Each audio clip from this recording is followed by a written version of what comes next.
E se Adolf Hitler tivesse vencido a guerra e estabelecido um domínio amplo com Nazi Germany? Depois de algum tempo, por motivos internos e externos, tivesse perdido o controle desse império que construiu?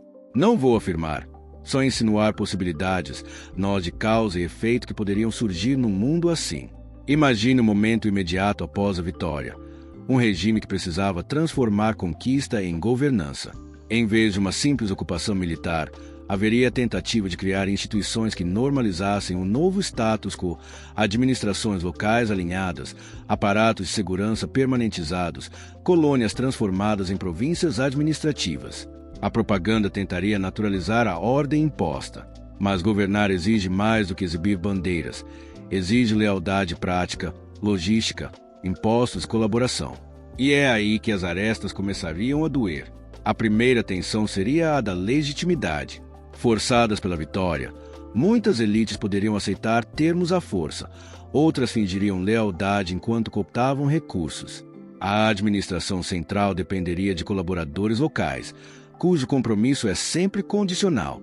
A resistência cotidiana, boicotes, sabotagens discretas, recusa de cooperação, correria por pistas invisíveis. Pequenas rupturas logísticas, comboios atrapalhados, fábricas com falhas misteriosas, documentos extraviados, tudo soma e corrói a coesão do controle.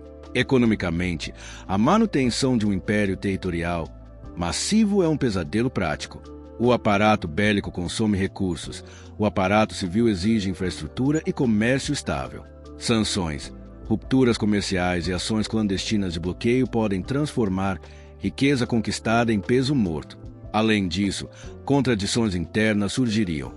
Os grandes industriais, burocratas que se beneficiaram da ordem podem, com o tempo, entrar em conflito com os setores ideológicos mais radicais. Esses conflitos econômicos, entre lucro, controle e ideologia, criam fissuras que se alargam quando a guerra vira paz. No terreno social, o peso das políticas autoritárias retorna em forma de resistência moral e cultural. Leis e práticas que tentem recriar sociedades inteiras à imagem do regime colidem com hábitos, religiões e línguas locais.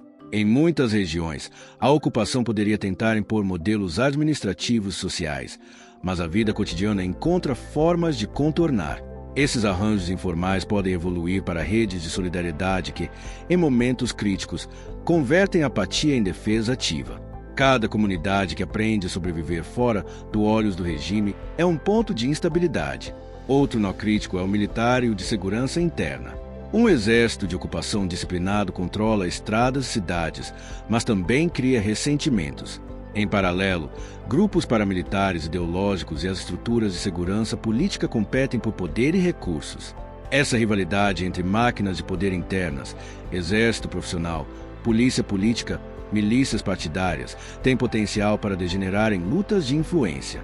Em muitos regimes autoritários, essa competição se transforma, eventualmente, em purgas, contra-purgas e desintegração da cadeia de comando.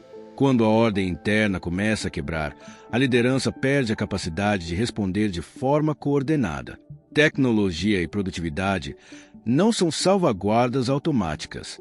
Mesmo com investimento em ciência aplicada e indústria, a eficiência depende de estabilidade social e operacional. Sabotagem industrial, fuga de cérebros, boicotes discretos e corrosão de contratos minam a capacidade de inovação. Além disso, armas modernas e métodos de repressão podem funcionar por um período, mas o uso crescente da força cria mais inimigos do que resolve problemas, e a dependência por soluções militares nos deixa vulneráveis a choques estratégicos.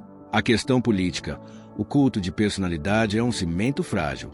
Se a figura central for ferida, isolada ou simplesmente envelhecer sem um processo claro de sucessão, o vácuo resultante é um convite à disputa.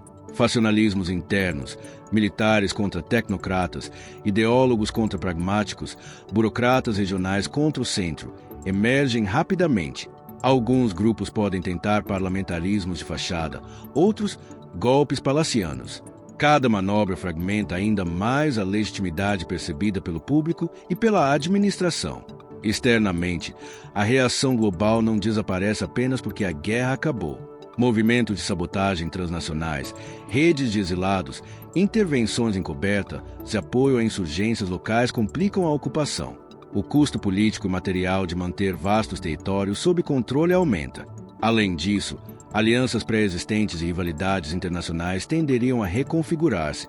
Antigos inimigos podem optar por estratégias graduais de desgaste em vez de confrontos diretos, e pressões econômicas multilaterais podem isolar o regime. Há, ainda, um fator psicológico coletivo. A normalização do horror corrói a própria base moral que sustenta a obediência em contextos longos.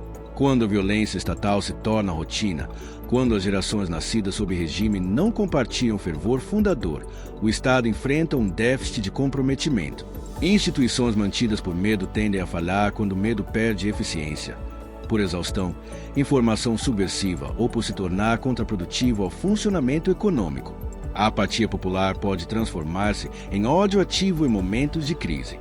Pense também nas aparências de vitória que escondem decadência interna, infraestrutura que parece funcional por fora, mas vive de improviso, governadores locais que aceitam pagamentos paralelos, propaganda que se transforma em uma farsa óbvia.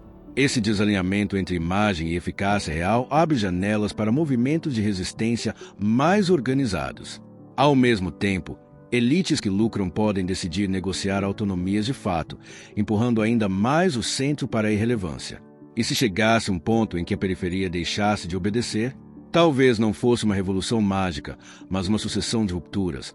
Uma província se recusa a pagar tributos, outra declara autonomia, setores estratégicos, ferrovias, portos, usinas, entram em greve coordenada. A logística do controle entra em colapso progressivo. Em muitos momentos da história, a perda do controle não acontece por um evento grandioso, mas por acúmulo de falhas sistêmicas que tornam a coerção insustentável. Há também a possibilidade de uma reação violenta do próprio centro, repressão maciça para recuperar o controle. Mas repressão extrema pode acelerar o processo de autodestruição, ao alienar setores essenciais da sociedade e quebrar a economia. Quando um regime responde esmagando tudo, ele pode reduzir seu próprio capital humano e administrativo de modo irreparável. Por fim, a narrativa do declínio pode envolver um fechamento dramático, tentativa de golpe por dentro, assassinato simbólico ou uma desintegração lenta por incapacidade de gerir. Em qualquer caso, o resultado provável não seria um retorno simples ao passado, mas um mundo marcado por feridas profundas, fronteiras redefinidas, memórias de violência institucional, redes de colaboração e traição que levariam gerações para cicatrizar. Fecho com uma provocação. Imaginar um cenário em que a dominação extrema triunfa e depois entra em colapso é também um espelho. Ele nos mostra que a violência e o controle concentrado podem produzir poder, por um tempo, mas se governar duravelmente exige camadas de consentimento, economia funcional e cordas administrativas que não se compram apenas com medo. A pergunta que fica, insinuante e incômoda, é: quais estruturas que hoje parecem invencíveis conteriam a própria implosão se fossem testadas pelo tempo e pelo desgaste? São muitos os mistérios do futuro e o passado, mas se nós pudéssemos ter uma resposta concreta sobre quaisquer coisas que hão de acontecer, uma pergunta basta: e se?